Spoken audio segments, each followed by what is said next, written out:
noches, bienvenidos a esta casa, no es hotel. Esta semana la agenda política ha sido sumamente cargada. En la semana el presidente Evo Morales ha presentado el plan de emergencia de empleo. También hemos tenido, por otro lado, la negativa de Chile de que puedan entrar las máximas autoridades del Poder Legislativo.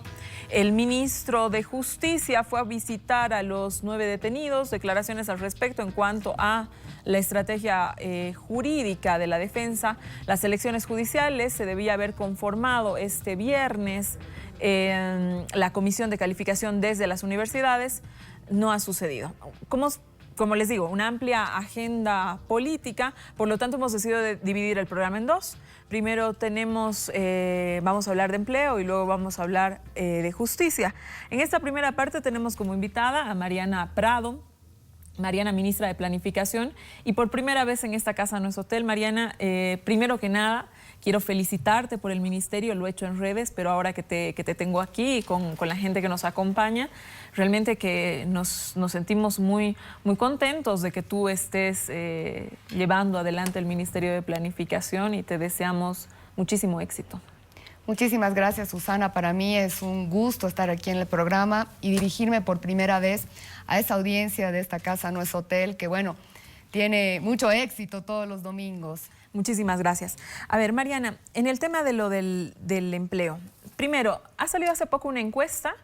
En total, el 37% de la ciudadanía considera la economía como como el principal problema. El 60% de la misma población encuestada cree que si pierde su trabajo le sería muy difícil conseguir otro.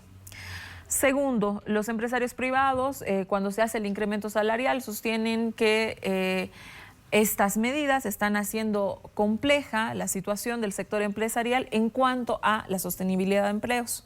Y como tercero tenemos, como tercer actor, digamos, a la COP, que también le ha pedido al gobierno que pueda implementar un plan de empleo. En ese marco, lo primero que te quiero preguntar, Mariana, ¿qué es lo que entiende el gobierno, qué es lo que intuye el gobierno, qué es lo que cree el gobierno en cuanto a el empleo? ¿Qué crees? ¿Cómo miran ustedes lo que está sucediendo? Bueno, efectivamente existe un contexto mundial y regional un tanto adverso, ¿no?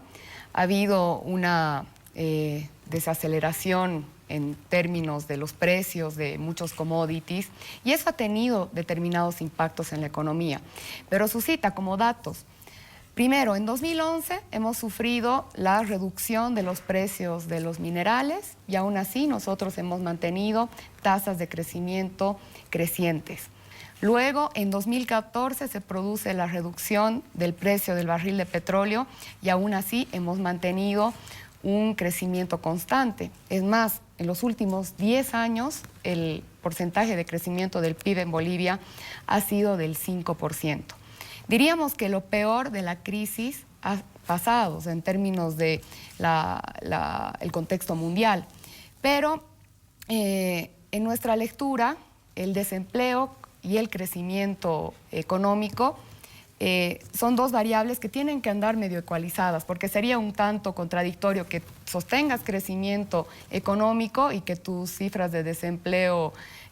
Correcto, porque cuando uno escucha las cifras grandes, ¿no es cierto? Dice, bueno, pero resulta que yo capaz estoy ganando un poco menos o que mi empresa está con un problema, con problemas, o que las grandes empresas con problemas para sostener ciertos ajustes. Bueno, ¿no? Efectivamente, en términos del empleo urbano sí han habido algunas modificaciones estos últimos años, porque resulta que los gobiernos subnacionales, al tener una baja de los ingresos del IDH, han tenido que ajustar sus gastos a esa reducción de ingresos. Entonces, muchos profesionales que de alguna manera prestaban servicios o eran consultores de los gobiernos subnacionales, en estos 2 últimos años se han encontrado con dificultades para encontrar empleo. Ministra, sobre ese punto específicamente, a ver, Es verdad que la baja ha ido justamente en desmedro de los gobiernos municipales y su capacidad de contratar bienes y servicios. Así es. Entonces, ¿qué es lo que se está haciendo? ¿Cuál es la medida que se está aplicando? O sea, más adelante quiero hablar del plan específicamente, pero quiero saber cuál es la medida que se va a aplicar a los municipios. Por ejemplo, el vicepresidente el año pasado fue y consiguió un crédito chino de 7.000 millones de dólares. Le pregunto, ¿ese crédito podría transferirse a gobiernos municipales, gobiernos subnacionales? ¿O qué medida va a tomar el gobierno para que estos gobiernos subnacionales puedan seguir sosteniendo, primero, pagar lo que hay que pagar en cuanto, ¿no? Y luego seguir sosteniendo su capacidad de contratación de bienes y servicios? Precisamente esa ha sido la estrategia, ¿no? El sostener la inversión pública y en el caso de los gobiernos subnacionales que estaban con dificultades de continuar sus obras, sus contrataciones, se ha constituido un fideicomiso para las contrapartes. Entonces se ha dispuesto un fondo de donde las gobernaciones y los municipios pueden prestarse recursos para poder continuar con sus obras y que eso no se frene. Pero además de esta medida, el Plan Nacional de Empleo está inserto también en una lógica de inserción y de inyección de recursos a las instancias subnacionales para que eso no se pare. Ajá. Entonces, bueno, ministra, interesante saber las gobernaciones y los gobiernos municipales, ¿cómo pueden hacer para ser sujetos de crédito de estos recursos? Bueno, existe un procedimiento donde cada gobierno subnacional presenta primero un bloque de requisitos al Ministerio de Economía para evaluar su capacidad de pago. Entonces, en función a su capacidad de pago, el Ministerio de Economía les otorga un certificado que es el RIO-CP. Con ese RIO-CP ya ellos pueden modular cuál es el monto que pueden solicitar al fideicomiso, ¿no? Lógicamente hay gobernaciones que tienen mayor capacidad de endeudamiento que otras o municipios que tienen mayor cantidad de ingresos, por tanto pueden acceder a más recursos del fideicomiso. Ese es el mecanismo, o sea, siempre velamos también que los gobiernos municipales tengan equilibradas sus cuentas y no se sobreendeuden. Ahora, específicamente sobre el plan de empleo urgente se lanzan 5 programas, ¿verdad?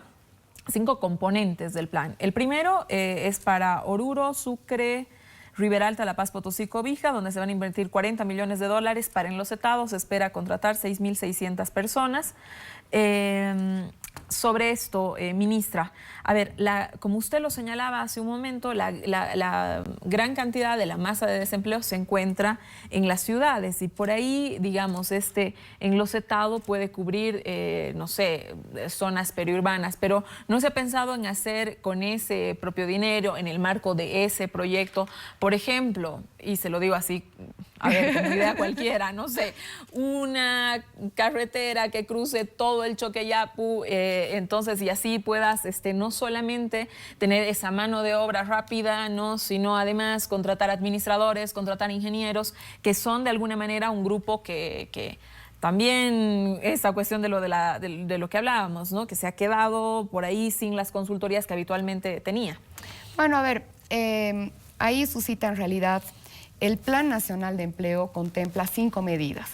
Una de las medidas es esta de empleo inmediato, ¿no?, donde efectivamente vamos a hacer uso de mano de obra intensiva, microempresas que van a fabricar las losas, cordones de acera. Eso va a permitir inyectar en los gobiernos municipales urbanos una cantidad de recursos importante y sustancial.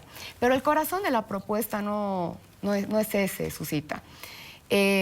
Dentro del plan hay un programa denominado Inserción Laboral a través de un sistema de incentivos, que es el que va a lograr absorber a la gente en un mediano y largo plazo.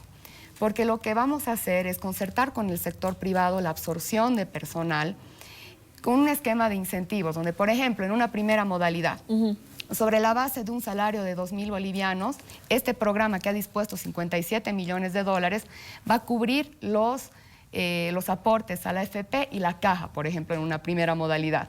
Una segunda modalidad, aquella empresa que absorbe un nuevo trabajador va a cubrir solamente el 70% del salario y el programa va a financiar el 30% del salario restante más los aportes a la caja y a la AFP. Y luego una tercera modalidad, Susita, donde ya tenemos como base de cálculo un salario de 4.000 bolivianos. Eso ya está orientado para esos jóvenes profesionales o los profesionales que ya tienen una formación universitaria, ya tienen una formación técnica y que pueden ser absorbidos por las empresas y nuevamente el programa va a pasar a cubrir todos sus beneficios sociales. Ahora, esto se va a hacer en función del sector, por una duración de 3 meses, 6 meses, y si hay algún sector que resulta estratégico apoyar, podemos llegar a hacer un apoyo de 1 año. Ajá. Entonces, la mayor cantidad de recursos en realidad y la mayor movilización va a estar en torno a este esquema.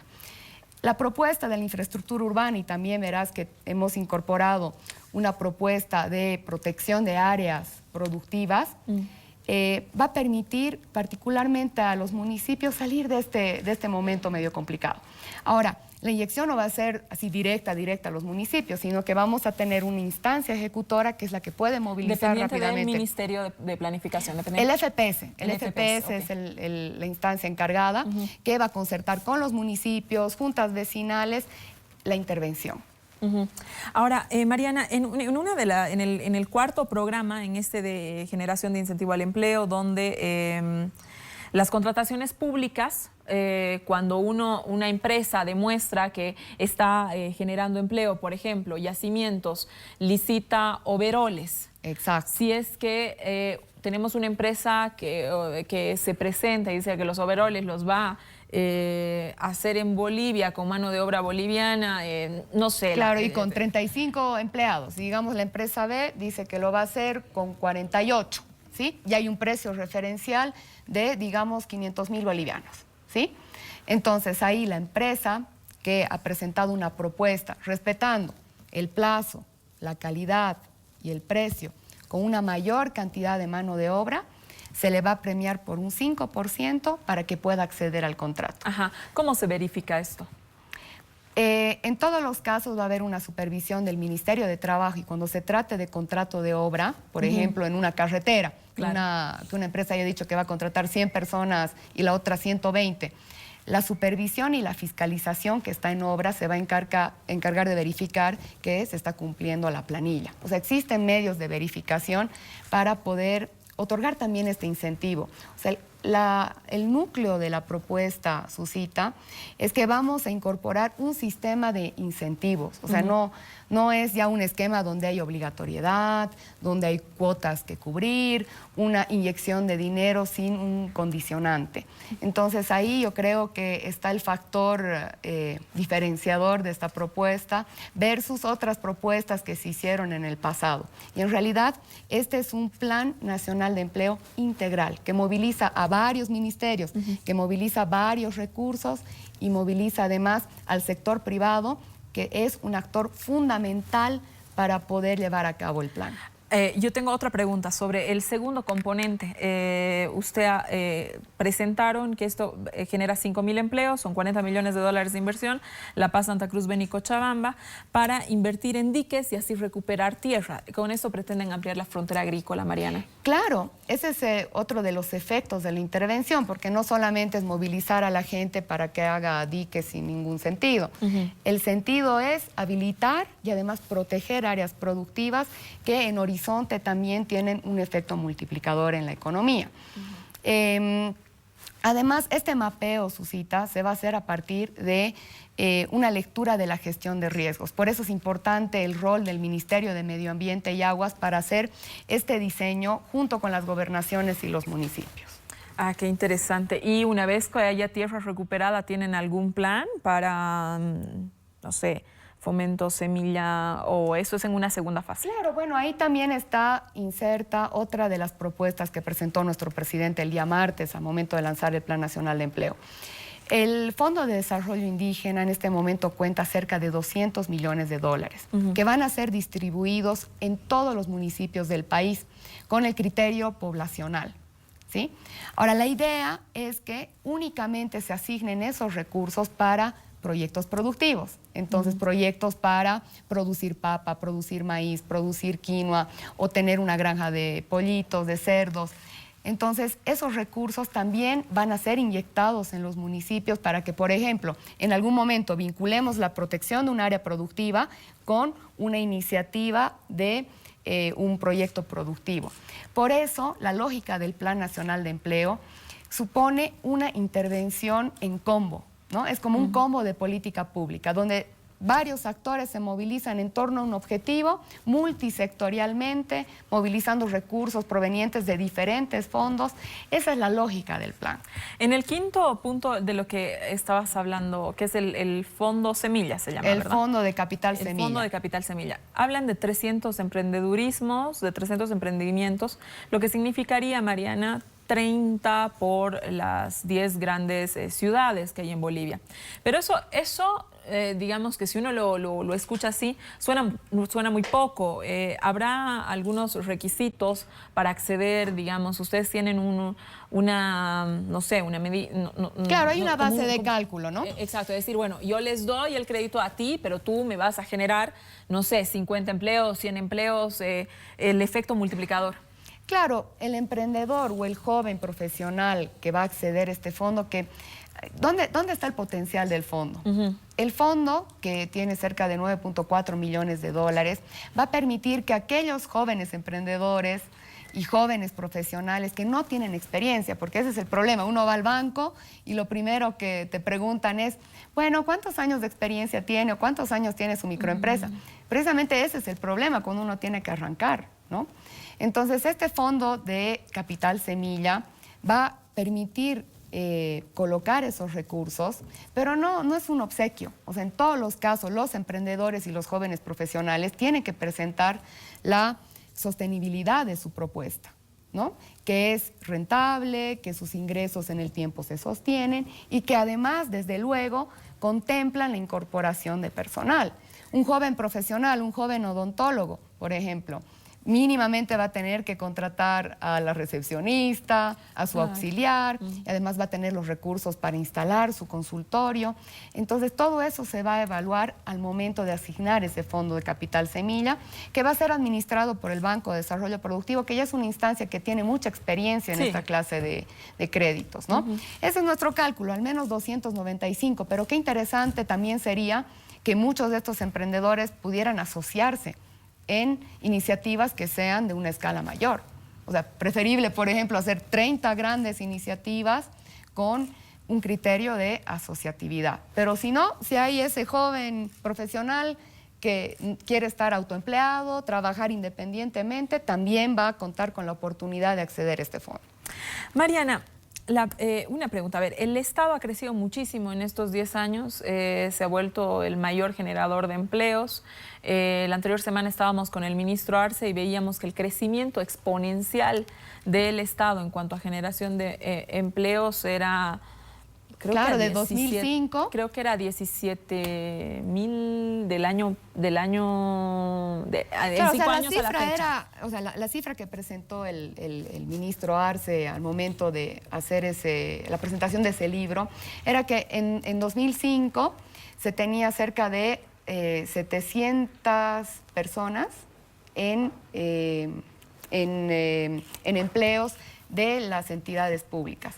Y luego eso al menos ha ascendido a 17.000. Exactamente. ¿No? Entonces, siendo el Estado el mayor generador de empleos y con la mayor capacidad ahora mismo de generar estos, ¿qué es lo que va a hacer el Estado, no es cierto, para poder generar que estos jóvenes, ¿no?, accedan a la burocracia? Están pensando jubilar, abrir otros espacios, generar, es decir, más allá de todo esto que tiene que ver con emprendedurismo y con mano de obra rápida, es decir, aquel joven que quiere ser burócrata, ¿y cómo hace?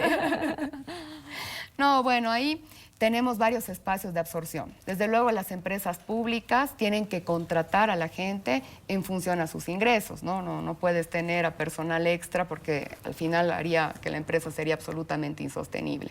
Y en el caso de la burocracia estatal, ya existen mecanismos de incorporación de personas, ¿no? Por un lado, bueno, se puede ir por el lado clásico de los concursos y de las las carreras de institucionalización, pero la idea no es seguir engrosando tampoco la cantidad de funcionarios.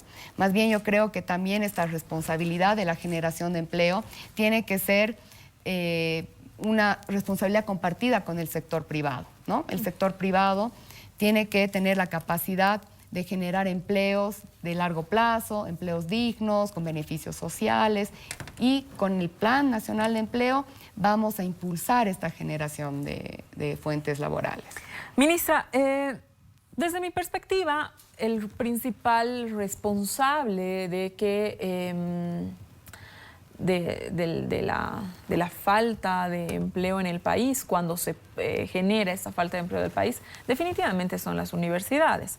En estos 10 años ha habido un crecimiento exponencial de los recursos que han ingresado a las universidades y estas han ido engordando, no generando programas que puedan responder a lo que necesita el desarrollo productivo que necesita el país. Eso uno se da cuenta cuando en los diversos programas, aquí viene muchísima gente, entonces pues logra contarnos un poco de la dinámica que como usted misma, ministra, de la dinámica de lo que sucede en el país, y resulta que no existen los profesionales. Hace poquito salió una nota donde indicaba becas sin becarios que no logran acceder a tipos de calificación o a las especialidades que estuviera requiriendo el Estado. Hoy día posesionó a Macron, el nuevo presidente de Francia, y una parte central de su programa de gobierno es justamente ajustar a la universidad para que pueda responder a las necesidades del mercado francés. Sí. En Bolivia eso no está pasando. Parece que hubiera una universidad muy poco comprometida con la generación de empleos. Nos hemos hinchado de abogados, nos hemos hinchado de médicos, nos hemos hinchado de una serie de profesionales que luego nos responden. Es decir, el hecho de que en Tarija, cuando necesitas un ingeniero petrolero no encuentras... Técnicos, ¿sí? No ingenieros, técnicos en tratamiento de tuberías de gas, por ejemplo. Uno le llama la atención que eso no esté implantado en Tarija y eso no es responsabilidad absoluta de las universidades. Entonces la pregunta, ministra, ¿qué está haciendo el Ministerio de Planificación para, si está haciendo algo, tener una relación directa con las universidades, a quienes personalmente creo que son las principales responsables del desempleo hoy en este país? Es decir, salen los chicos con su título, no tienen dónde ir a trabajar porque todo el mercado está copado. Y en las universidades, bien, gracias. ¿Qué responsabilidad con el país es esa? Claro, no, efectivamente es visible una desconexión entre los requerimientos del mercado laboral y lo que las universidades están produciendo, ¿no? Ahora, el poder resolver esta desconexión va a requerir un trabajo de largo aliento. Pero, por ejemplo, volviendo a mi Plan Nacional de Empleo. Adelante, por favor. En el fondo de los 57 millones de dólares hemos previsto un presupuesto para que en caso de que el empresario identifique, por ejemplo, que necesita un trabajador con determinadas capacidades o con el manejo de un paquete contable o con el uso de una técnica para utilizar determinada máquina, también en el marco del programa se puede capacitar ese trabajador para que su inserción en la empresa pueda ser mucho más sencilla y además así aseguremos su permanencia. Efectivamente esto es, digamos, una raya al tigre. Tenemos que emprender un diálogo con las universidades porque nosotros como gobierno, a partir de las políticas del Ministerio de Educación, podemos delimitar, podemos trazar qué es lo que debemos hacer en cuanto a... Brindar por lo menos información de cuáles son los requerimientos más álgidos de profesionales, claro, de técnicos a las universidades para que empiecen un sistema de capacitación real en función a lo que necesita el país. Entonces, más bien ahí invitamos a la gente de las universidades a sostener esta discusión, ¿no? Porque a veces esa ha sido una discusión que se ha evadido, siempre existe un tanto de... hay una distancia con el sistema universitario que tenemos que empezar a cerrar para encarar una problemática común. O sea, la universidad tiene que responder a los requerimientos del mercado laboral. ¿Por qué es eso? Hay 500.000 abogados, 800.000 administradores de empresas que luego en realidad es muy difícil colocar cuando tal vez necesitamos unos niveles más técnicos, más funcionales. Entonces, más bien yo invitaría a las universidades a sostener este diálogo con el gobierno nacional. Bueno, a ver, Mariana, si se puede hacer desde el Ministerio de Planificación, porque es tremendamente importante. Luego, ya antes de irnos a un corte, Mariana, y agradecerte muchísimo que hayas podido venir esta noche a estar con nosotros, quisiera preguntarte sobre la gestión de créditos, o la nueva gestión de créditos. He leído algo sobre la CAF. A ver, cuéntanos en qué está la gestión de créditos, para dónde se están dirigiendo estos créditos. A ver, ¿cómo Claro, nosotros los últimos años en promedio hemos estado gestionando cerca de 750 a 800 millones de dólares de crédito por año, ¿no? En este momento, el 22% de nuestro PIB está comprometido en crédito externo. Todo ese crédito, a diferencia de lo que se hacía en el pasado, ha sido utilizado para proyectos de inversión que tienen una incidencia directa en la economía. Antes, en algún momento, en el país se acostumbraban a adquirir créditos para financiar gasto corriente. En el tiempo del presidente Evo, todos los créditos han sido orientados a inversiones, a infraestructura. Mariana, ¿y esos créditos que ahora me dices el 22% está comprometido? Tenemos espacios para seguir siendo sujetos claro, de no créditos. Es un límite bastante prudencial. ¿Qué se piensa hacer con ese crédito en cuanto a las ciudades? Porque, bueno, otra vez, ¿no? O sea, tienes un plan clarísimo, son 150 millones de dólares aproximadamente que se están invirtiendo, con una aspiración de generar 50.000 empleos. Pues es bastante razonable, pero teniendo tanto espacio todavía para ser sujetos de créditos, generar proyectos, es que yo no sé si los tienen, capaz que sí, generar proyectos para las ciudades. ¿Tienen alguna cuestión específica pensada para eso? Claro, bueno, la inversión pública, así como ha sido delimitada en el Plan de Desarrollo Económico y Social, tiene previstas muchas intervenciones en el ámbito rural y en el ámbito urbano, ¿no? Desde luego que en el ámbito urbano todo eso solamente se puede concebir a partir de un diálogo permanente con los municipios para que podamos emprender proyectos de concurrencia, ¿no? El gobierno nacional en este tiempo ha tenido la mayor cantidad de obras de impacto vinculadas a los sistemas de transporte, por ejemplo, ¿no? La intervención en la ciudad de La Paz con el teleférico ha sido algo trascendental. Eso ha cambiado la vida de muchos salteños y de muchos paseños que tienen que trasladarse todos los días. Entonces, como verá Susita, gran parte de las inversiones sí tienen un efecto en la sociedad, nunca han sido para alimentar gasto corriente o alimentar burocracias. Las inversiones también han permitido que generemos empresas públicas que en este momento generan ingresos y utilidades para el pago de los bonos sociales, que también favorecen a muchos de los habitantes de las ciudades. Hemos garantizado la permanencia de los niños en los colegios, hemos garantizado que la salud materna no se deteriore con el bono Juana Zurduy. Entonces, todo esto es parte de una visión de desarrollo. Mariana, te agradezco mucho haber estado con nosotros. Te voy a seguir invitando para darle, a ver, que nos vayas contando cómo se va evaluando este plan. Ojalá que realmente esos empleos que se pretenden generar sean inmediatamente claro, se puedan visualizar, ¿no? Se puedan visualizar y evidentemente tengan un efecto inmediato, por lo menos en la percepción, ¿no es cierto? Porque, bueno, la encuesta te avisa percepciones. Claro, por dónde van las preocupaciones, ¿no? Exactamente. Entonces, bueno, vamos a estar atentos y de verdad, Mariana, es un gusto tenerte en esta Casa No es Hotel y es un gusto tenerte como ministra en esta Casa No es Hotel. Muchísimas gracias y el compromiso de venir a informar cada uno de los hitos del plan, porque creo que es algo que ha generado mucha expectativa y precisamente en esa lectura nuestro presidente Evo ha decidido darle impulso a algo que es vital. El trabajo es dignidad, Susita. Muchísimas gracias por estar. Noches. Quédese con nosotros en esta Casa No es Hotel. Venimos en un momentito más con el ministro de Justicia, Héctor Arce, hablando de las elecciones judiciales, de los 9 detenidos y de todos los temas judiciales que han hecho agenda esta semana.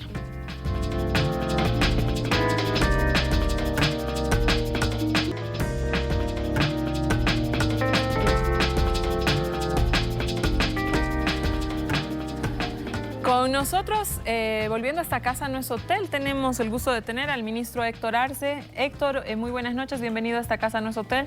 Una semana intensa para ti. Así es, Susi, como siempre estar en este programa, Susana. Es una experiencia muy grata y más después de una semana, ¿no? Con bastantes conflictos, con bastante actividad en el ámbito de justicia particularmente. Héctor, a ver, la justicia es el tema pendiente del MAS. Creo que lo hemos hablado ya en algunos programas antes contigo. Definitivamente el tema de la justicia no ha acompañado el proceso de transformación que ha tenido prácticamente todo el Estado, el Ejecutivo, el Legislativo, el propio órgano electoral. Pero la justicia le ha costado, más allá de toda aquella iniciativa que se ha planteado para reformar la justicia, pues ciertas lógicas no se han transformado. Tu llegada al Ministerio de Justicia ha generado una buena percepción en cuanto a lo que hay que hacer en la transformación de la justicia.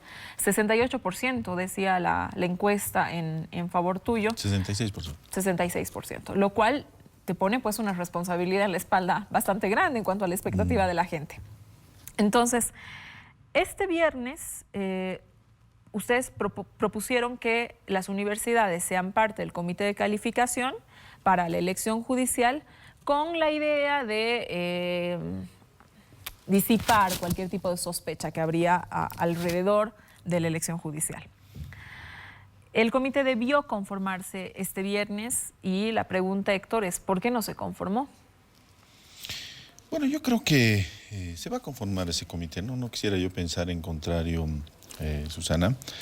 Realmente se ha hecho un esfuerzo importante para generar los instrumentos y los mecanismos para la elección, para la selección primero, ¿no es cierto?, y posterior elección, pero la fase de la selección que le corresponde a la Asamblea Legislativa Plurinacional sea una selección en base a meritocracia, ¿no? En base a méritos, en base a la formación profesional, las capacidades, la ética, fundamentalmente la ética, porque no hay que entender a la meritocracia solamente como la suma de títulos, la suma de cartones, la suma de maestrías, doctorados y demás, sino la meritocracia, una persona es meritosa, tiene méritos cuando tiene una serie de reconocimientos por su trabajo, por su ética, por su moral, por toda su trayectoria.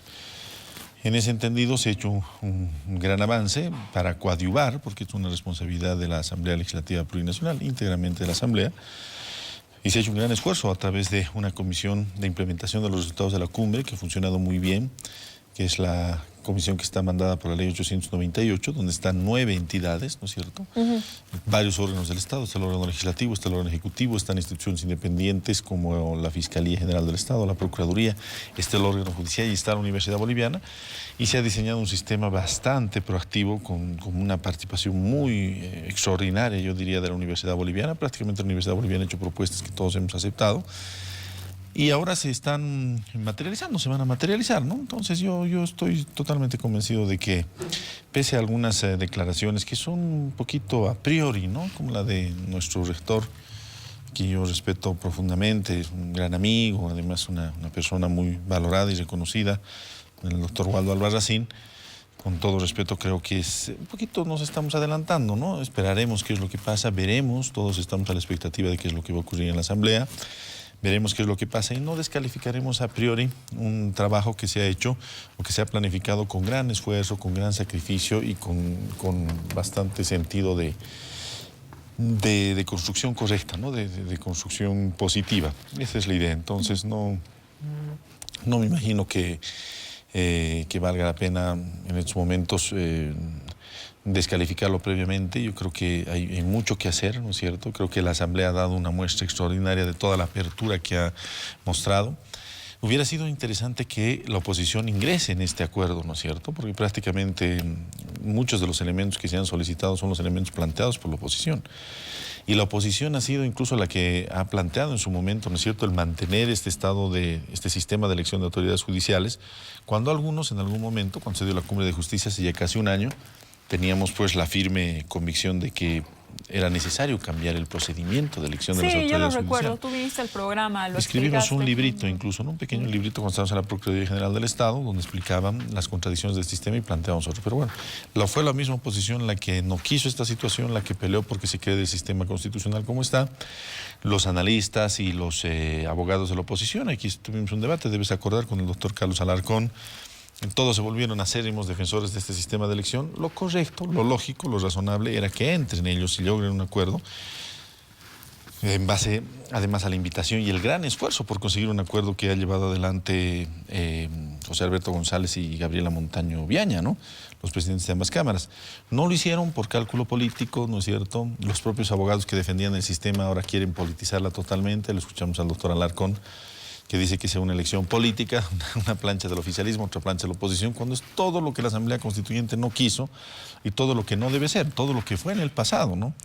Hablar de planchas, solo falta que nos digan, nos repartiremos los espacios, ¿no? Porque hablar de planchas políticas es más o menos decir, lo llevaremos esto al ámbito de la política. El próximo paso sería repartirse, como se ha hecho siempre, como se hacía siempre al interior del extinto Congreso Nacional, que fue el mecanismo que fue rechazado contundentemente por la Asamblea Constituyente y inventaron este otro sistema que tampoco ha funcionado como debería, pero que sin embargo ha tenido sus luces y sombras y ahora sí yo creo puede funcionar. Yo tengo mucha fe en la universidad. Quizá mi condición de docente universitario de hace muchos años hace que yo quiera mucho mi institución, y la universidad es, como su nombre lo dice, ¿no? El universo, las universitas del conocimiento, de la sabiduría. Y con una buena participación de la universidad y también un buen compromiso de parte de los parlamentarios, de los asambleístas, se puede llegar prácticamente a hacerle una oferta al ciudadano de un paquete, porque es lo que dice la Constitución, de abogados y abogadas probas, intachables, únicos, y que realmente la elección sea una elección fructífera y tengamos unas autoridades de la justicia en sus mandos superiores totalmente diferentes, que ellas mismas se encarguen de reprisar esta experiencia en otros niveles de la administración de justicia. Héctor, otro tema, a ver, ya se explicó, está abierto ya el tiempo donde uno puede presentar los papeles para ser calificado, más allá de que en los tiempos en los que se conforme esta comisión, pero hemos visto que no hay una afluencia masiva de inscritos ni nada de aquello. Quizás como en todo, ¿no? Sea el último tiempo, hay varios papeles que tardan en salir, qué sé yo. Pero me interesa saber cuáles son las estrategias que vas a aplicar como ministro de Justicia, como Ministerio de Justicia, para invitar a abogados, a los mejores abogados, a los abogados más probos, a que puedan ser parte de este proceso que entiendo para todos debería ser ya el proceso transformador de la justicia, ¿no? Mira, no tenemos nosotros nada que hacer en el Ministerio de Justicia. Esta es una responsabilidad íntegra de la Asamblea Legislativa Plurinacional. Eso dice la Constitución y nosotros somos absolutamente respetuosos. Pero sí te puedo dar una información que te va a tranquilizar, Susana, ¿no? Nosotros tramitamos en el Ministerio de Justicia una solicitud de un certificado sobre la no violencia familiar, que se llama el certificado SIPASE, que es un requisito para presentarse a las postulaciones. Y en los últimos días hemos tenido centenas y centenas de solicitudes de certificados para presentarse en estos casos. Entonces, las postulaciones van a llegar. Ojalá sí, y esto sí podemos hacerlo a título incluso personal, no nos corresponde como Ministerio de Justicia, pero sí a título personal, convocar a los buenos abogados, a las buenas abogadas, a que tengan fe en el sistema, que se presenten, que participen, ¿no? Pero vamos a tener una gran cantidad, una afluencia grande de abogados que están tramitando sus papeles, ¿no? Los colegios de abogados, que son instituciones que siguen en permanencia, Héctor, ¿tienen algo que ver con la elección? ¿Se los ha invitado para algo? Nosotros hemos cumplido la ley 898, Susana, ¿no? Y la ley 898 establece 9 instituciones y hemos trabajado con esas 9 instituciones, no solamente en esto, sino en otros temas como la evaluación de jueces y magistrados, que ya ha dado sus resultados. Hay determinaciones que ha tomado el Consejo de la Magistratura que son determinaciones muy correctas, ¿no? La participación de los colegios de abogados es más complicada porque son entes más políticos. Yo me he reunido con los colegios de abogados. Nos hemos reunido con todos los presidentes, con el presidente de ese entonces del Colegio Nacional, el doctor Jiménez, pero hemos visto actitudes muy hostiles de algunos representantes, ¿no? Recuerdo la doctora Salame me decía, está bien que seamos enemigos políticos, usted y yo somos enemigos políticos, y yo le dije, no somos enemigos, somos abogados. Yo la respeto a la doctora Salame. Tiene sus ideas, todo muy diferentes a las nuestras, tiene una visión diferente de la justicia, pero no puedo considerarla que sea mi enemiga, ¿no? Yo creo que no somos enemigos de nadie. Y los colegios de abogados tienen esa característica, lamentablemente. Están demasiado politizados. Y estando demasiado politizados es más difícil trabajar con ellos, ¿no?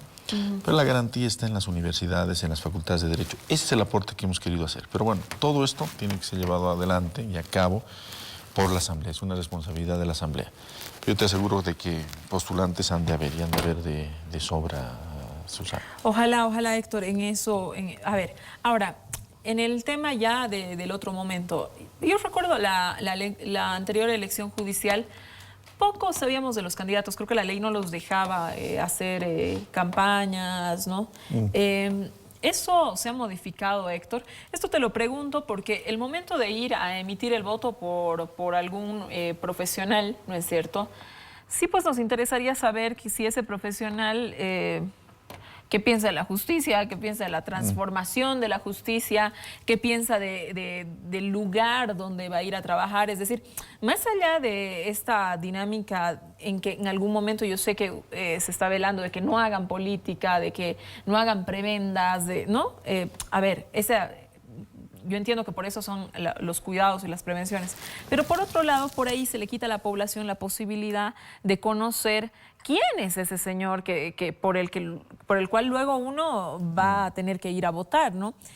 Y por ahí conocer realmente su exposición sobre temas que hacen a la justicia, no sé, desde retardación, Héctor, cómo se solucionan varios temas, ¿no?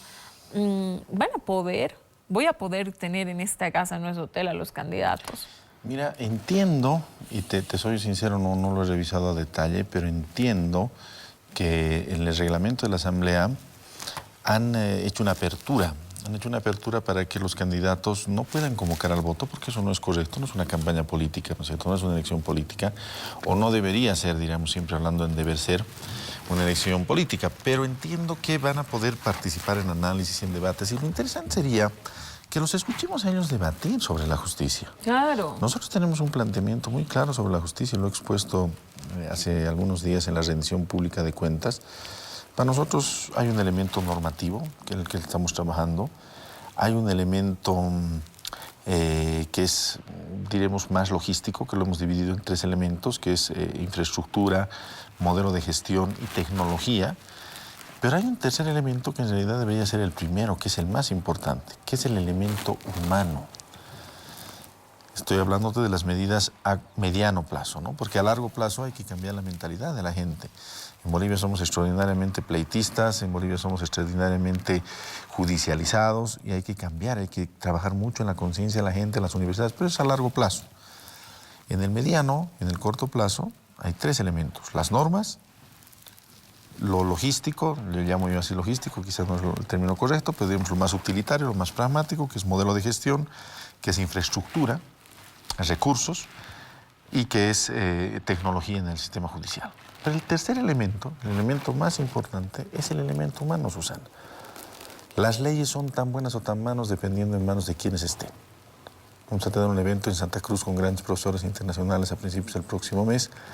Entre ellos va a estar el profesor Zafarón y el profesor Baltasar Garzón, es un profesor español que ha trabajado mucho en la Asamblea Constituyente, en varias asambleas constituyentes en América Latina, en teoría constitucional, ¿no?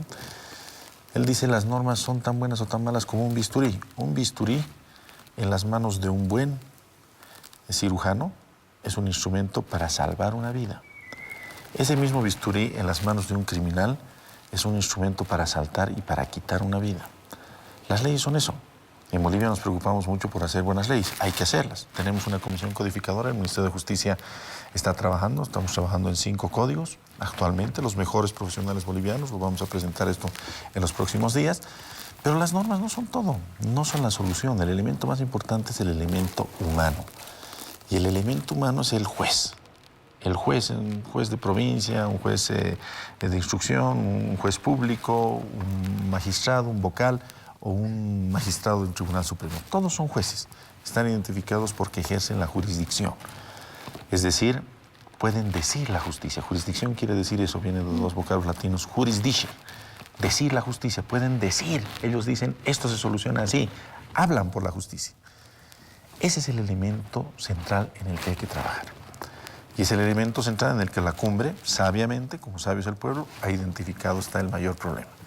Por eso, mejores procedimientos para la elección de autoridades judiciales, que el pueblo ponga de su parte esta vez, escuche los debates y ojalá los abogados debatan, se les permitan. No tengo certeza sobre eso, pero entiendo por lo que me ha comentado Gabriela y Gringo, que se ha flexibilizado el reglamento y los candidatos van a poder hablar de la justicia, de estos elementos que te propongo. No convocarán al voto directamente, pero sería lindo escucharlos, sería lindo que los tengas en esta mesa y que el pueblo, ya después de una cosa, de una experiencia que no ha salido ni muy bien ni muy mal, más mal que bien en algunos casos, yo diría, ya pues el pueblo diga, no, este parece un buen magistrado, este hombre tiene, esta mujer tiene idea, entonces yo voy a votar por él. Que decidamos calificar con nuestro voto a la meritocracia, a los mejores. Y eso en base al conocimiento, porque si no conoces no sabes quién vas a elegir.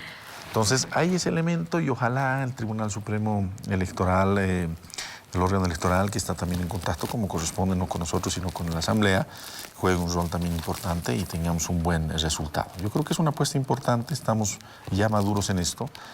Yo creo que la gran tarea pendiente es la revolución de la justicia, ¿no? Este proceso de cambio, lo ha dicho nuestro presidente, lo ha dicho el vicepresidente, la justicia es la gran tarea pendiente y creemos que podemos coadyuvar, ¿no? De nuestra parte, a lo que podamos nosotros trabajar y hacer, lo vamos a hacer con el mayor corazón, el mayor empeño.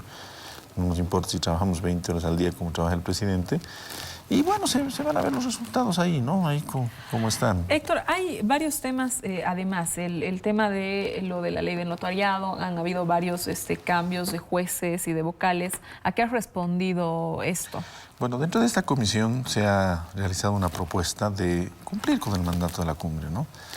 En la Cumbre de Justicia, en junio del año pasado, cuando se llevó a esta cumbre en Sucre, mucha gente, y además hubieron varias cumbres preliminares, ¿no? Que con mucha habilidad y sabiduría llevó la exministra, la doctora Virginia Velasco Condori. En todas estas cumbres y en la cumbre final que se llevó adelante en Sucre, hubo un planteamiento muy serio de decir no, que se vayan todos los jueces, ¿no? Había temor en algunos magistrados, algunos jueces, algunos, y no vamos a decir nombre, pero un magistrado de Santa Cruz ya estaba incluso pensando en tramitar una solicitud a la CIDH, cosas así.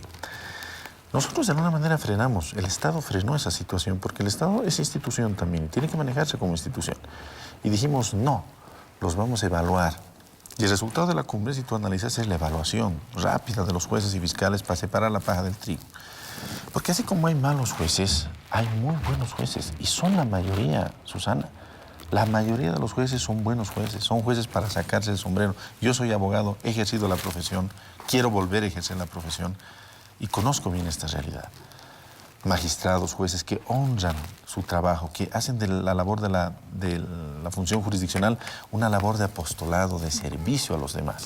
Y en esta cuestión de la evaluación salieron... Y ahora se va a hacer una evaluación positiva. Más adelante queremos premiar a los que realmente son buenos. Ojalá con el Consejo les dé algún reconocimiento, los ponga en alguna lista que puedan después ascender. Es un trabajo positivo, no todo es simplemente manchar y despreciar y denegar. Hay jueces, por ejemplo, en el caso de una jueza en Santa Cruz que cumple los plazos pero al pie de la letra, que lleva sus audiencias en hora en punto. Se puede, todo se puede cuando hay voluntad en la vida. No, yo sé que... Y a esos jueces hay que premiarlos, hay que ascenderlos, pero también hay una camada de jueces que tienen procesos, que tienen acusaciones, que tienen imputaciones, que tienen sentencias condenatorias. No son muchos. No llegan a 100, entiendo, 100 o algo de 100. 139 creo que. Creo que 139 en total con vocales más, pero los jueces creo que es alrededor de 100. Y son más de 1.100 jueces, no, 1.004 jueces. Entonces estamos hablando de menos de un 10%, menos de un 10%. Y los 900 que se van a quedar son los jueces sanos, los jueces que no tienen proceso. De esa gran mayoría de jueces que está bien, y magistrados. ¿Y por quiénes los vamos a reemplazar? Por los graduados de la Escuela de Jueces. ¿Cómo van a llegar? En orden de calificaciones. Tenemos que acostumbrarnos a valorar eso. El derecho es una ciencia y hay que entenderlo como ciencia. No es una artesanía. ¿Los vocales cómo llegan, Héctor? Los vocales se va a hacer una convocatoria, también en base a meritocracia, lo que creo que ya ha lanzado una convocatoria el Consejo de la Magistratura, los vocales que tienen estos procesos. Ojalá el Consejo sea hábil y lleve las cosas correctamente, ¿no? que nunca caigamos en la tentación de decir, este es mi amigo, lo dejaré nomás porque tenía que irse, y este que no tenía que irse, que no me cae, lo sacaré. Yo soy muy sincero, vamos a pedir una reunión. Algunos casos de esos hemos visto, y eso no es lo correcto, eso hiere las sensibilidades de las personas. Tiene que, cuando se aprueba una norma, tiene que aplicarse esa norma de manera correcta. Y aquí, utilizando la transitoriedad de los jueces, se ha tomado la decisión por parte del Consejo de aprobar un mecanismo para los jueces procesados sean retirados. Tiene que cumplirse eso, sin ningún tipo de privilegio ni ensañamiento con nadie. La norma tiene que ser, yo soy muy fanático del normativismo, ¿no? Y hay que cumplir las normas. La norma tiene que cumplirse y tiene que ser absolutamente pareja para todos. Esa es la clave del derecho. Entonces, estamos avanzando también. Más adelante se trabajará en lo que significa la ley de o los parámetros y las bases jurídicas para la carrera judicial, para que la gente entre a la función judicial, no en cargos transitorios. No queremos jueces vocales transitorios, queremos jueces que hagan carrera, que sepan que van a estar toda su vida en la administración de justicia, porque esos jueces es mucho más difícil que se corrompan. No faltan los que se corrompen. Pero un juez que ha llegado con su esfuerzo, por sus méritos, haciendo una maestría, quemándose sus pestañas, leyendo muchas veces en las noches, y tiene asegurada su estabilidad, sus ascensos y cumple bien, ha de ser un buen juez.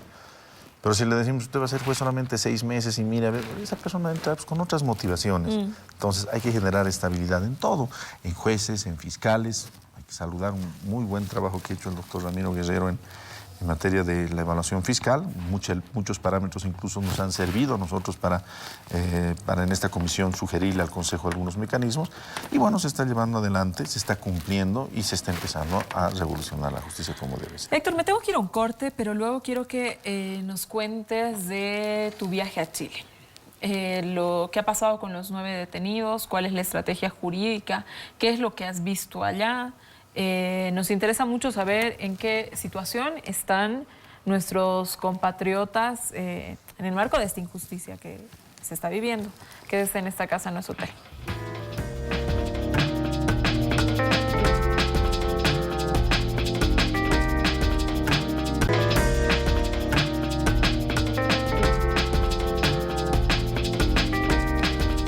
Volvemos a esta casa, no es hotel. Esta noche estamos con el ministro de Justicia, entrevistando al ministro de Justicia, Héctor Arce, sobre los temas que han hecho agenda esta semana, el tema de la elección judicial, de la que estuvimos hablando en el anterior bloque, y ahora por lo que hay muchísimo interés, ministro.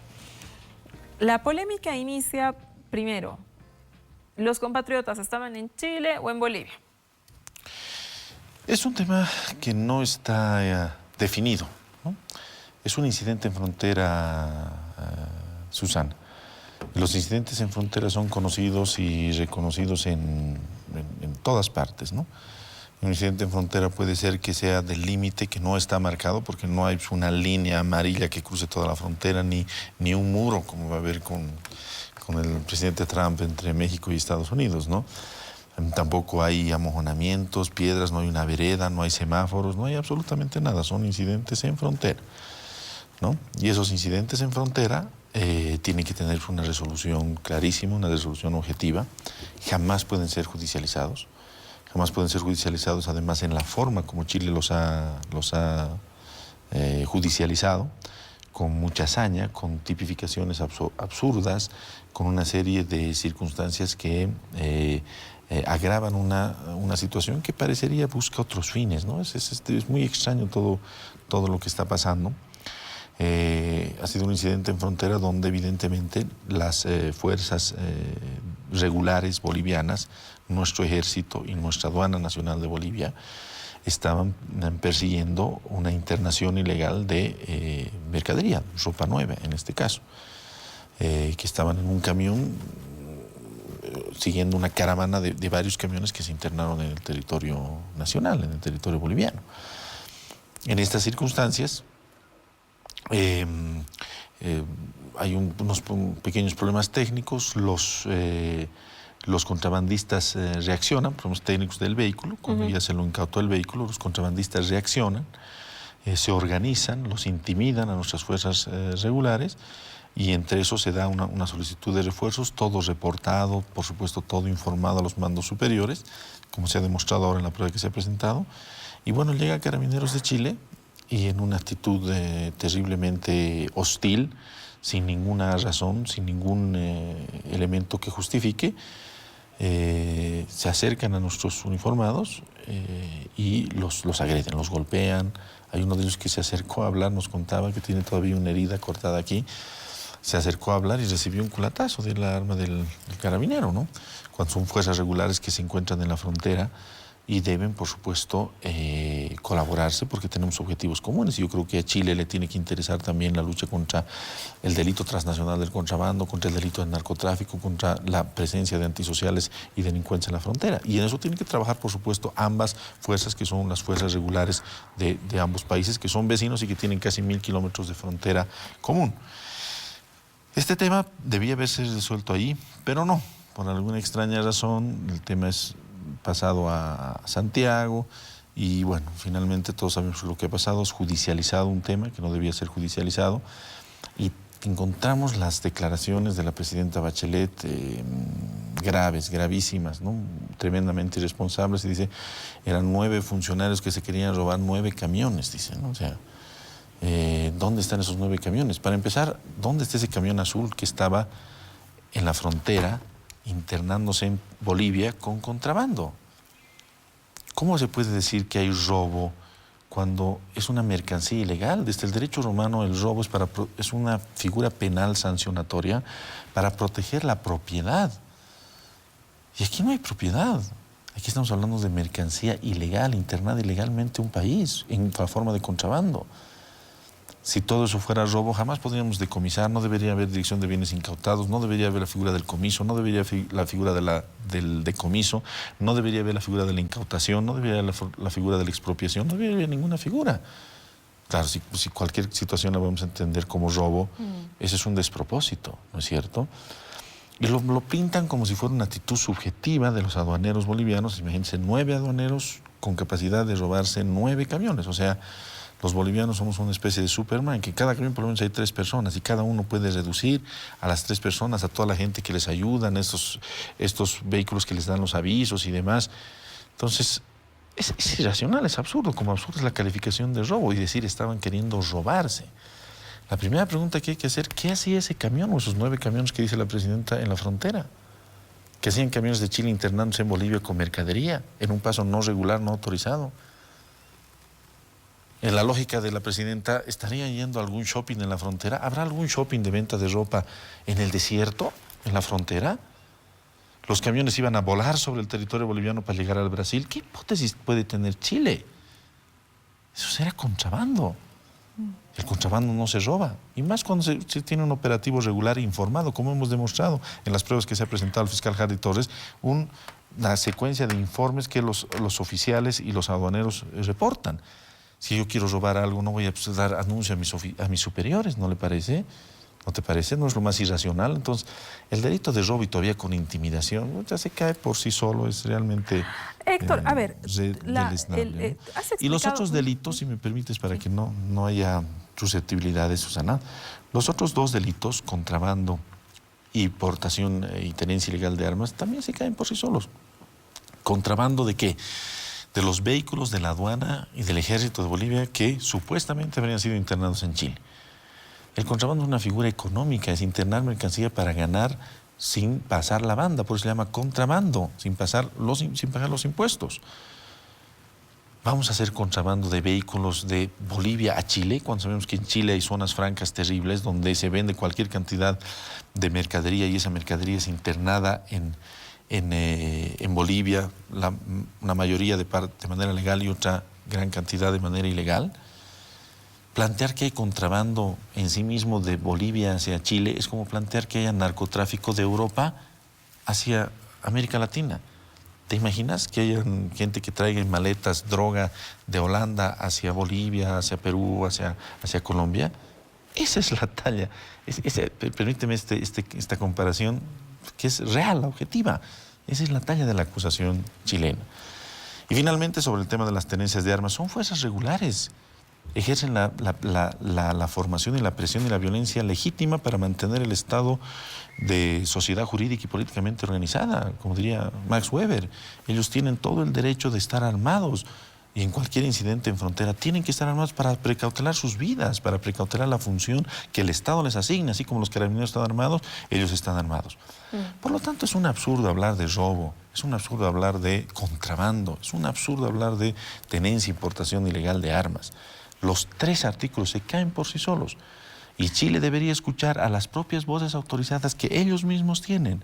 Hay una declaración de hace algunos días de José Luis Rodríguez Elizondo, coincidente con la preocupación que ha mostrado y está documentado en la tercera, el tercer agente que tiene Chile en el proceso frente a Bolivia, don Claudio Grossman, el profesor Grossman.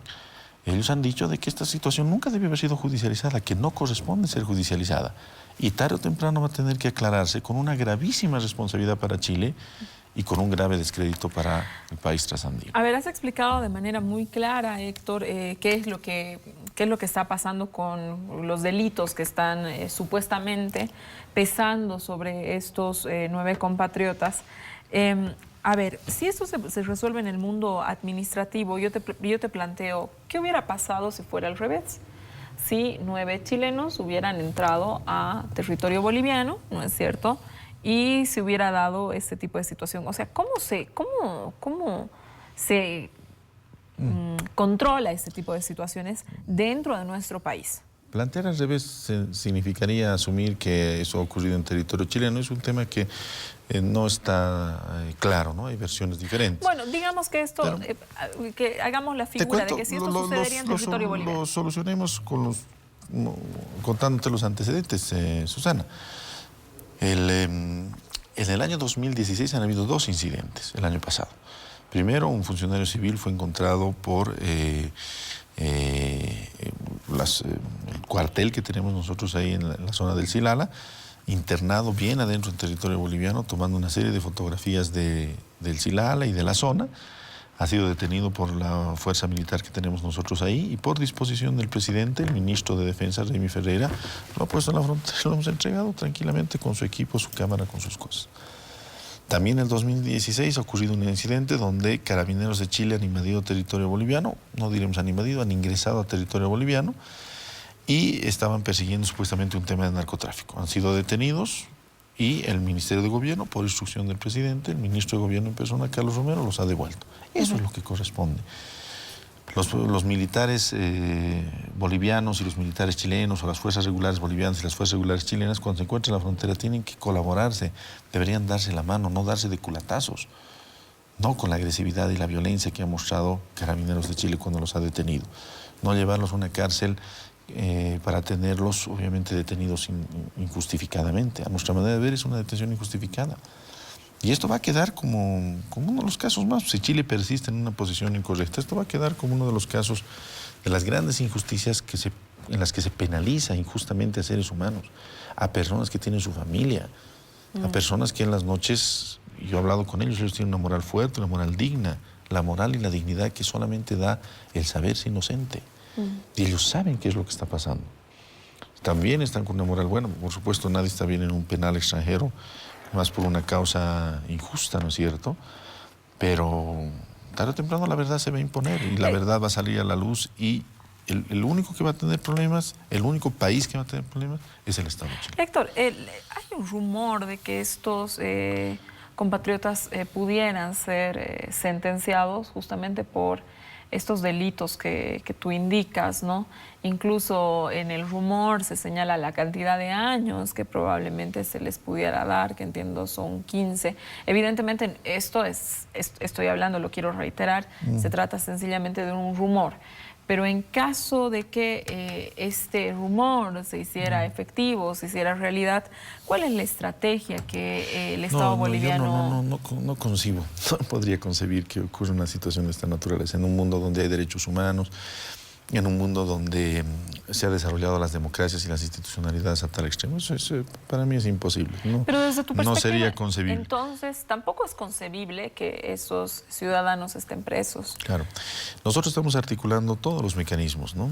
Este no es un tema que les atinge a ellos, sino hay que verlos a ellos en su individualidad. En la cárcel de Alto Hospicio, el complejo penitenciario de Alto Hospicio donde hemos ido, hay aproximadamente 2.200 reos. Y de esos 2.200 reos, más de 500 son bolivianos, es decir, más de una cuarta parte o casi una cuarta parte casi una cuarta parte, 450, 500. 20% diremos de esa población penitenciaria son personas bolivianas y esas personas son delincuentes o personas, diremos que los que están sentenciados son delincuentes porque tenemos que confiar en los sistemas, ¿no es cierto? Los que son detenidos preventivamente son inocentes, pero están por delitos comunes, por temas comunes. No hay un conflicto sobre ellos, se deja, como aquí en las cárceles de Bolivia también hay chilenos y demás. No hay problema. El problema es en estas personas. Estas personas representan al Estado. Y aquí, en eso sí, le doy la razón al doctor Carlos Alarcón, tuvo una entrevista hace algunos días en Panamericana. Para aclaración de él también hay que decirle que Bolivia sí está tomando esto desde el punto de vista de lo que es. Es un incidente del Estado chileno hacia el Estado boliviano. Las declaraciones de la presidenta, del canciller Muñoz, muestran eso. Entonces, pretender decir, esto está en la independencia judicial de mi país, yo no me meto, pero esos son nueve ladrones que querían robarse 9 camiones, es pues un despropósito, es un absurdo. Y eso tarde o temprano la comunidad internacional lo va a saber.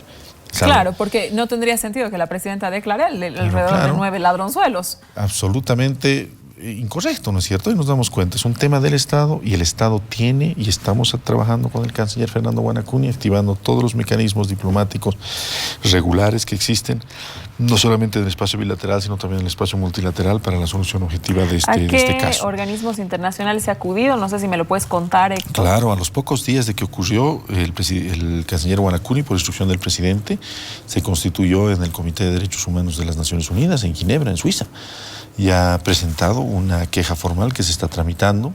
Se han presentado quejas ante otros organismos internacionales. Los familiares han presentado una solicitud de medidas cautelares ante la CIDH. La Defensoría del Pueblo ha presentado otras acciones también por diferentes violaciones.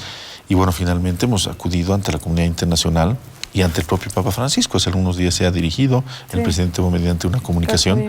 Hay respaldos internacionales que se han emitido esporádicamente, o mejor dicho, libremente, sostenidamente y además espontáneamente, es el término, espontáneamente. Y bueno, se está trabajando en esa vía, se está trabajando también en la vía jurídica, porque es un tema jurídico. Se ha presentado gran cantidad de pruebas que acredita la condición de ellos, el trabajo que realizaban, las instrucciones superiores, todo lo que te he contado está documentado. Y está en manos, o va a estar en manos en las próximas horas, en los próximos días, de la Fiscalía chilena. En cortito, Héctor, antes de irnos a un corte. Es imposible, y con eso termino, estimada Susana, es imposible, inadmisible e inconcebible que esta situación continúe. Tiene que parar. Héctor, muy cortito antes de irnos al corte, ¿por qué no dejaron entrar a la presidenta de la Cámara de Diputados, Gabriela Montaño, al presidente de la Cámara de Senadores, José Gringo González? ¿Cuál es el argumento que Chile pone para las autoridades chilenas para no dejar entrar a las máximas autoridades del Poder Legislativo Nacional? Primero, es un atropello sin precedentes, ¿no? En cualquier democracia que se precie de democracia, sabemos que el órgano que representa la voluntad soberana del pueblo, y eso lo sabemos porque yo soy parlamentario, soy presidente de la Cámara de Diputados, el órgano que representa la voluntad soberana del pueblo es el Parlamento. Y en este caso, sin razón, sin explicación de ninguna naturaleza, al presidente de la Cámara de Senadores y a la presidenta de la Cámara de Diputados se les ha negado la visa, sin dar ninguna explicación. Ninguna. No. O sea, la explicación Yo te aseguro, ninguna. Yo quería reunirme con el fiscal de Tarapacá y con el fiscal Torres. Me dijeron, no, usted es ministro, no se reúna. ¿Por qué no me voy a reunir? Pero claro. Soy una persona sencilla y 9 ciudadanos que están sufriendo. No por ser ministro me voy a reunir. Hemos pedido una reunión. Lamentablemente no estaban en Iquique. Estaba viajando una delegación a la cabeza del doctor Romano, César Romano, el director general de la Defensa Pública del Ministerio de Justicia. Y si es necesario yo podría volver a ir. Pero yo te aseguraría, Susana, que no me dan visa. Sin darnos una explicación, sin ninguna razón. Bueno, ojalá que... Ellos están restringiendo y esas son actitudes que no son cooperativas, que no son de buena vecindad, que no son jurídicamente correctas. Lo dijo el vicepresidente, si no me equivoco. Incluso en estados de guerra, por supuesto, tienen que haber comunicaciones y se dan visa entre los países en conflicto. Y nosotros no queremos ninguna guerra, no estamos en plan de agresión contra nadie, simplemente estamos haciendo lo correcto. Le tengo que ir a un corte, que en esta casa no es hotel. Seguimos con el ministro de Justicia ya para la salida.